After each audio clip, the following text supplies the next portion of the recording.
Welcome to the Infrastructure Think Tank, where we explore how governments and the private sector collaborate to deliver complex infrastructure projects. In today's episode, we answer a fundamental question. In a privately financed public-private partnership, or PPP, where does the money to build the project actually come from? And beyond that, how is this money structured, secured, managed, and repaid over time? This question sits at the heart of every PPP. Understanding it helps policymakers, investors, and citizens appreciate how infrastructure projects move from design to delivery, without immediate government expenditure. Section 1. The Private Partner's Financial Responsibility. In a private finance PPP, the private partner, not the government, provides and raises the capital to develop the infrastructure. That includes everything from design and engineering to construction and even initial operation until the project becomes revenue-generating or service-ready. The government's financial role depends on the project type. In a user-pays PPP like a toll road or port, revenues come from users, through tariffs or tolls. In a government-pays PPP like a hospital or prison, revenues come from government payments tied to performance, called availability payments. But in both cases, the initial investment, the actual money used to pay contractors, buy materials, and build the facility, comes entirely from the private sector. This financing responsibility is what distinguishes PPPs from traditional procurement. Under PPPs, the government only pays after construction is complete, when the infrastructure starts providing services or becomes operational. Now let's look at the role of the SPV, the project's financial core. Once a PPP contract is awarded, the successful bidder, usually a consortium of engineering firms, investors, and operators, creates a special purpose vehicle, or SPV. The SPV is a dedicated project company that signs the PPP contract with the government, raises the debt and equity needed for the project, owns and manages the project's cash flows, and oversees construction, operations, and maintenance. All financial transactions, from construction payments to loan repayments, flow through the SPV. This ring fencing ensures the project's assets and liabilities are isolated from those of its sponsors, making the project self-contained and financially transparent.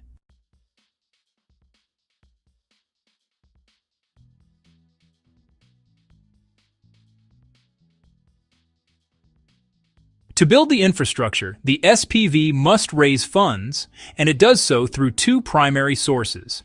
Equity, provided by the project sponsors, typically construction companies, operators, or investment funds. Represents ownership in the SPV and bears the highest risk, but also the highest potential return. Debt, provided by lenders such as commercial banks, pension funds, insurance companies, or development finance institutions. Debt usually makes up 60% to 80% of total financing in a PPP, while equity covers 20% to 40%. This blend of financing creates what is known as the gearing ratio, the balance between debt and equity. Why is this mix so important? Because using debt efficiently reduces the overall weighted average cost of capital, WACC. Debt is cheaper than equity, so leveraging it lowers the total cost of financing, which in turn reduces the cost of the project to government and users. The project finance technique, the engine behind PPPs. Most PPPs use a financing model called project finance. Under project finance, the SPV borrows funds on a non-recourse basis. This means lenders can only be repaid from the project's cash flows, not from the assets or balance sheets of the sponsors. The project itself, its future revenues, contracts, and assets, acts as the sole collateral.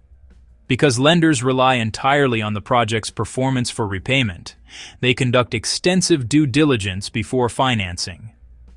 This involves reviewing the technical feasibility of the project, revenue models and cash flow forecasts, risk allocation between government, SPV, and contractors, and the stability of the regulatory and legal environment. If lenders determine that the project's cash flows are predictable and risks are properly managed, the project is deemed bankable and can reach what's known as financial close. What makes a project bankable? Bankability refers to a project's ability to attract financing on reasonable terms. Lenders assess several factors. Revenue predictability. Can the project reliably generate enough cash to cover debt service? Creditworthiness of the government. In government pays PPPs, can the procuring authority make payments on time? Legal enforceability. Are contracts clear, enforceable, and governed by stable laws? Risk allocation. Are risks assigned to the parties best able to manage them? Step-in rights. Do lenders have the right to take control of the project if it defaults? Insurance coverage. Are there sufficient guarantees for events like force majeure or political disruption? Reputation and ESG compliance. Lenders today also assess environmental, social, and governance risks. The stronger these factors are, the more debt a project can raise, and the cheaper its financing will be. Now, the benefits of project finance: oversight, leverage, and efficiency. The project finance structure provides mutual benefits to all stakeholders. For governments, lenders act as an independent layer of oversight. Their due diligence ensures that only technically and financially sound projects move forward. For sponsors, project finance allows investors to raise large sums without directly risking their corporate balance sheets. It frees up capital for other ventures while maintaining risk containment. For lenders, their control rights, including periodic performance monitoring and step-in provisions, give them confidence that the project remains financially viable. This alignment of interests ensures that each party is incentivized to maintain quality, performance, and efficiency throughout the contract lifecycle. Debt repayment and risk management. Once construction is complete and operations begin, the SPV starts generating revenue, either from users or from the government. This revenue is distributed according to a cash flow waterfall: operation and maintenance costs, paid to contractors, taxes and statutory reserves, debt servicing, interest and principal repayments to lenders, and equity dividends, returns to investors. Equity investors receive returns only after all other obligations are met. This subordination makes equity riskier, but also more profitable if the project performs well. Lenders typically require minimum cover ratios such as the debt service cover ratio, DSCR, ensuring the project generates a multiple of the amount required to service debt. If the DSCR falls below agreed thresholds, restrictions may be imposed on dividend payments, ensuring cash flow security for debt repayment. Government co-financing and guarantees. While PPPs are privately financed, governments often play a supportive role to enhance commercial feasibility. They may provide capital grants to reduce initial financing needs, revenue guarantees or minimum revenue clauses to stabilize cash flows, foreign exchange risk protections in countries with unstable currencies, political risk guarantees in partnership with multilateral agencies like the IFC, AFDB, or MIGA. These mechanisms make projects more bankable, especially in emerging markets where local capital markets may be underdeveloped. Governments may also co-finance through development banks or issue guarantees that attract institutional investors seeking long-term, stable returns.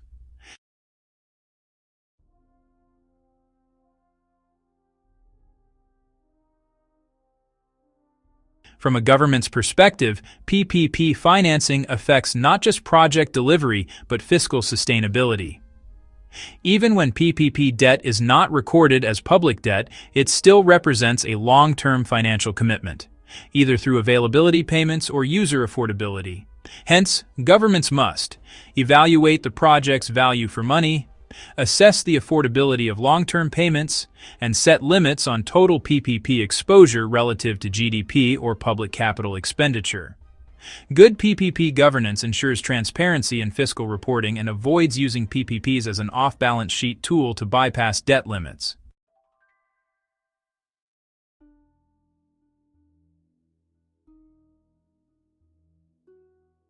To summarize, in a private finance PPP, the private sector mobilizes capital up front through debt and equity to design, build, and operate public infrastructure.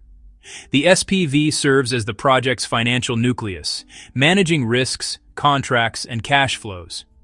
The lenders ensure discipline and financial rigor, while the government ensures value for money and regulatory stability.